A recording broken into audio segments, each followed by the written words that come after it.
आज नाश्त्याला ना सोजीचं उपीट केलं. नेहमीच आमच्याकडं रव्याचं उपीट असते, पण आज म्हटलं सोजीचं उपीट करूया. ते पण खूप छान लागते आणि खूप हेल्दी आहे. त्यामुळे म्हटलं आज तुमच्याबरोबर जरा शेअर करावं. सोजीचं म्हणजे केशरी रव्याचं उपीट आहे हे. एक फुलपात्र केशरी रवा घेतला मी. कुकरमध्ये आपल्याला करायचं आहे, त्यामुळे त्यामध्येच मी भाजायला घेतले. जास्त काही भाजावं लागत नाही. अगदी 2 मिनिटं परतलं ना, की झालं. थोडंसं सफेद झाला की नाही रवा, की काढून घ्यायचा. त्यानंतर ना मी एक साईडला एका भांड्यामध्ये 1 फुलपात्र जर आपला रवा होता, तर मी 2.5 फुलपात्र किंवा अगदी 3 फुलपात्र जरी तुम्ही पाणी घेतलं ना, मऊसर असं छान उपीट तयार होते. एक साईडला मी पाणी उकळायला ठेवले आणि एका बाजूला एक पळी भरून कुकरमध्ये तेल घेतलं मोठ्या पळीनं आणि मग फोडणीची तयारी सुरू केली. मोहरी टाकली, थोडेसे जिरे टाकले. त्यानंतर कढीपत्ता, हिंग आणि बारीक चिरलेला कांदा.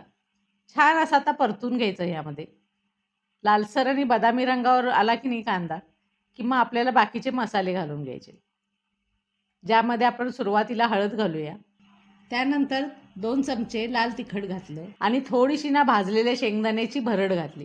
कच्च्या शेंगदाण्याची घातली ना तरी पण छान लागेल, पण जरासं मोठं-मोठं ठेवायचं. मग त्यानंतर हा भाजलेली जी सोजी होती ना, ती आपण त्यामध्ये घालायची आणि छान असं परतून घ्यायचं. त्यातला रंग जो आहे ना लालसर तो आला पाहिजे बाहेर.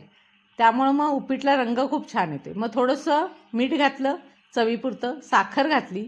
आणखीन एकदा छान परतून घेतलं. साईडला जे आपण उकळत पाणी ठेवलं होतं ना, ते सगळं ते पाणी त्यामध्ये ओतलं.